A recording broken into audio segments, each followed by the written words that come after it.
বিরতির পর স্বাগত।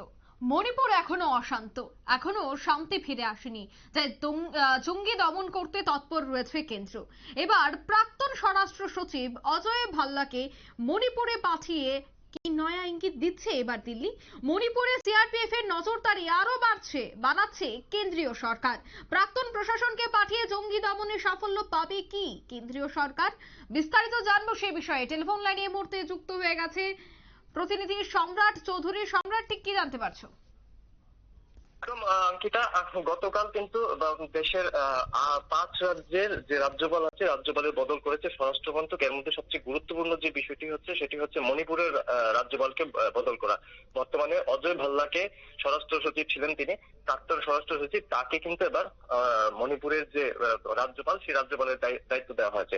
দেখো, মণিপুরের যে বর্তমান পরিস্থিতি, সেক্ষেত্রে হয়তো রাজ্যপালের বদল সাংবিধানিকভাবে কোনো পরিবর্তন আনবে না, কিন্তু হ্যাঁ, একজন রাজ্যপাল হচ্ছে কেন্দ্রের একজন প্রতিনিধি, যার রাজ্যের মূলত সাংবিধানিক এবং আইন শৃঙ্খলা পরিস্থিতির উপর একটা কড়া নজরদারির জন্য তাকে নিযুক্ত করা হয়, এবং এটা তার একটা অন্যতম দায়িত্ব কর্তব্যের মধ্যে পড়ে। সেই জায়গায় অজয় ভাল্লাকে দায়িত্ব দেওয়া কিন্তু একটু গুরুত্বপূর্ণ, কারণ তিনি প্রাক্তন স্বরাষ্ট্র সচিব ছিলেন, দীর্ঘদিন অমিত শাহের সঙ্গে কাজ করেছেন।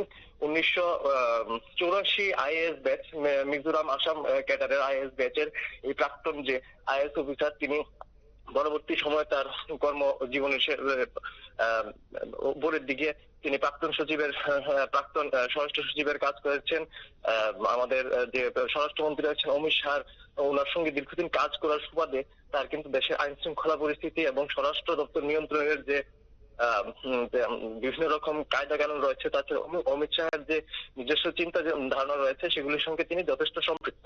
সেই জায়গায় কিন্তু এখন বর্তমানে যে মণিপুরি পরিস্থিতি, যেভাবে কেন্দ্র সরকার মণিপুরি পরিস্থিতি নিয়ন্ত্রণ আনতে চাইছে, ইতিমধ্যে আফতাল লাগু করে দেওয়া হয়েছে। মোটামুটি ভাবে তুমি বলা যেতে পারে গোটা মণিপুরে কিন্তু এখন সাধারণ প্রশাসনের তেমন একটা নিয়ন্ত্রণ নেই, গোটাটাই সেনা প্রশাসন এবং সামরিক প্রশাসনের নিয়ন্ত্রণেই রয়েছে।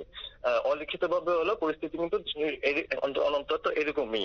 এই জায়গায় কিন্তু রাজ্যপালের বদল একটি গুরুত্বপূর্ণ বিষয়, কারণ আগামী দিনে রাজ্য প্রশাসন, মণিপুরের যে রাজ্য প্রশাসন পরিচালনা বা বর্তমান যে পরিস্থিতি, তা নিয়ন্ত্রণে কিন্তু রাজ্যপাল একটি বিশেষ ভূমিকা এবং গুরুত্বপূর্ণ ভূমিকা পালন করবে বলে মনে করা হচ্ছে, এবং আগামী দিনে নিশ্চয়ই মণিপুরের যে বর্তমান পরিস্থিতি, তাতে কিছু একটা পরিবর্তন আসবে বলে আশা করা হচ্ছে। অঙ্কিতা, ধন্যবাদ সম্রাট।